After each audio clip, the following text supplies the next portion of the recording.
یہ درود پاک پڑھے گا اللہ پاک جل شانہ اس کا خاتمہ ایمان پہ ایسے کرے گا 70 فرشتے آئیں گے، شیطان بلیات اس سے ہٹائیں گے، کلمہ نصیب کریں گے، روح پروں میں لے کے جائیں گے اور سبز لباس سبز کپڑوں میں اعلیٰ علیین میں جا کے اس کی روح کو رکھیں گے، اور قیامت کے دن وہ بندہ ایسے کھڑا ہوگا جیسے نبی کھڑے ہوتے ہیں، اور ایسے چلے گا جیسے انبیاء۔ لوگ پوچھیں گے کون ہے؟ کہا نہ نبی ہے نہ رسول ہے، کملی والے کا ایک امتی ہے جس نے یہ درود پڑھا تھا۔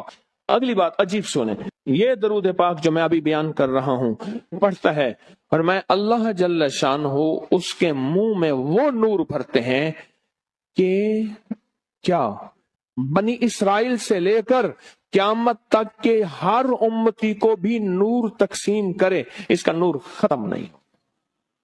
اللہ منہ میں نور بھر دیتے ہیں، اللہ دل میں نور بھر دیتے ہیں۔ اور ایک فائدہ اور بتاتا ہوں، اور فائدے ہیں۔ فرمائے جو درود پاک پڑھتا ہے اللہ پاک اس کی نسلوں میں اور اس میں وسعت تونگری کے وہ دروازے کھولتے ہیں جو کبھی بند نہیں ہوتے، کبھی بند نہیں ہوتے۔ یہ میرے بائیں ہاتھ پہ میرے لیفٹ سائڈ پہ چوک ہے اور یہاں 2 پلازے ہیں، ان پلازوں کا مالک ایک وقت ایسا تھا، یہاں گلبرگ لاہور میں ایک جگہ ہے، وہاں ایک بندے کے پاس جاتا تھا، اس کو 100-200 چپ کر کے مٹھی میں دے دیتا تھا، وہ مالک تھا۔ ایک وقت آیا قسمہ پرسی میں اور اسی میں موت آ گئی، اسی میں موت آ گئی، اسی میں موت آ گئی۔ جو یہ درود پڑھے گا اللہ اس کی نسلوں میں اور اسے کیا نہیں، اللہ تونگری کے دروازے بند نہیں کرے گا۔ آج تو پتا ہے میں مالدار ہوں، کل خبر نہیں کہ میرے نسلوں سے چھن جائیں اور میری نسلیں فقر فاقے اور غربت میں چلی جائیں۔ آج یہ درود آپ کو عطا بھی کر رہا ہوں، یہ پہلی دفعہ عطا کر رہا ہوں، پہلی دفعہ۔ اس کو ہدیہ بھی دے رہا ہوں کہ میرے حضرت سے ڈاکیے کی حیثیت سے، کسی بزرگ کی حیثیت سے نہیں، میں ڈاکیہ ہوں، نہ ولایت کا دعویٰ ہے۔ ہاں ایک چیز ہے، کیا کہ آخری وقت میں اگر کلمہ نصیب ہو گیا تو پھر میں بہترین ہوں۔ تو یہ درود پاک عجب ہے، پہلی دفعہ ہدیہ کر رہا ہوں، بڑوں نے دیا ہے ڈاکیے کی حیثیت سے، ڈاکیے کی حیثیت سے۔ اور اس درود کو زندگی میں ایک دفعہ پڑھ لیں، روز ایک دفعہ پڑھ لیں، اللہ کبھی تونگری کے دروازے بند نہیں کرے گا، انشاءاللہ انشاءاللہ انشاءاللہ۔ یہ درود اتنا طاقتور ہے، تونگری، مال، دولت، رزق، عزت، صحت، وقار، شان و شوکت، اللہ تونگری کے دروازے یعنی اس چھوٹے سے وعدے کی گہرائیوں میں جائیں۔ آپ نہیں جا رہے، توجہ نہیں کر رہے، اللہ کبھی تونگری کے دروازے بند نہیں کرے گا۔ وہ تونگری سے مراد روز رزق ہے، وہ صحت ہے، وہ عزت ہے، وہ وقار ہے، وہ معاشرے میں شان و شوکت ہے، وہ زندگی کا کوئی نظام ہے، اللہ کبھی تونگری کے دروازے بند نہیں کرے گا۔ یہ ایک درود ہے، اور فضائل درود میں شیخ الحدیث نے اس کو لکھا ہے، یہ ایک درود ہے، اس کے عجیب کمالات ہیں۔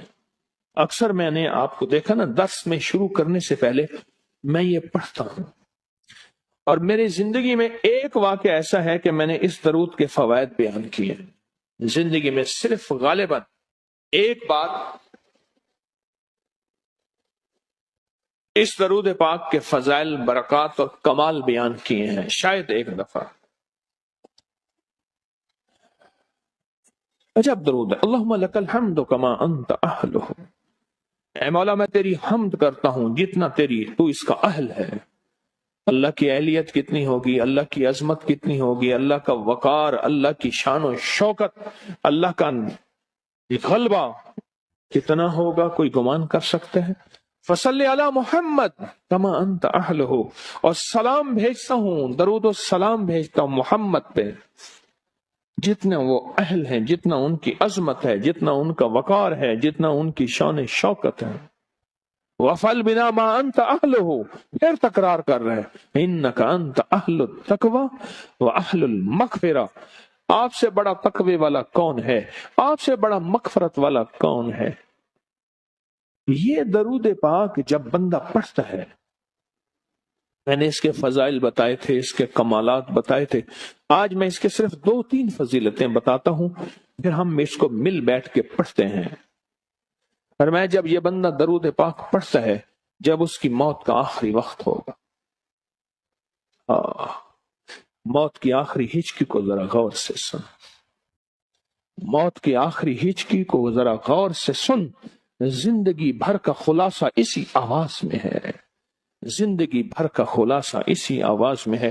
جو بندہ فرمایا یہ درود پاک پڑھتا ہے، یہ درود پاک، موت کے وقت اللہ جل شانہ 70 فرشتے ایسے بھیجتے ہیں جو اس سے آفات بلیات شیطان کو دور کرتے ہیں، جنت سامنے کرتے ہیں، رحمت سامنے کرتے ہیں، اس کی روح پھڑکتی ہے اور اس کی روح کو کلمہ نصیب کرتے ہیں، دیدار مصطفیٰ کراتے ہیں، اور فرشتے اپنے پروں میں لے کے اللہ کے حضور جاتے ہیں اور اعلیٰ علیین میں اس کی روح کو رکھ دیتے ہیں۔ ایک فائدہ چاہتے ہو خاتمہ ایمان پہ، اللہ میرا کر دے، اللہ آپ کا کر دے، ساری زندگی کا کھٹیا وٹیا، ساری زندگی کا نچوڑ۔ اس دن ایک جگہ گیا، بہت بوڑھا آدمی، بہت بوڑھا آدمی، مجھے کہنے لگا ابا جی کو سمجھائیں۔ ابا جی سے نماز گئی، ابے سے تسبیح گئی، سارا دن اس کے ساتھ غیر محرم کے ساتھ، سارا دن موبائل پہ ابا لگا ہوا ہے۔ ابے کو آپ ہی سمجھاتے، ابے کی جو پینشن آتی ہے 50,000 سے زیادہ، وہ بھی وہاں لگی ہوئی ہے، اور سب کچھ ختم ہو گیا۔ ابا بالکل نہ ملک ملک اتے مال دے، نہ زال دے، نہ بال دے، ہر دم خدائی خیال دے، پتہ نہیں کہاں کہاں ابا گھوما ہوا ہے۔ اور کچھ ہی دنوں کے بعد اسی حالت میں ابے کی موت ہو گئی۔ اللہم لک الحمد کما انت اہلہ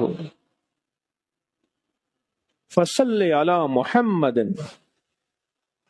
کما انت اہلہ وافعل بنا ما انت اہلہ فانک انت اہل التقوی واہل المغفرہ۔ وعدے انشاءاللہ پورے ہیں، کیوں؟ وعدے کرنے والا سچا، وعدے سچے، وعدے کرنے والا سچا، وعدے سچے، اور انشاءاللہ اگر ہم سچے نہیں تو کلام سچا۔ ایک وقت آئے گا یہ سچا کلام پھر سچا بنا دیتا ہے۔ کہا سن لینا، پہلے ریا آتی ہے، پھر اخلاص آتا ہے، پہلے عادت آتی ہے، پھر عبادت آتی ہے۔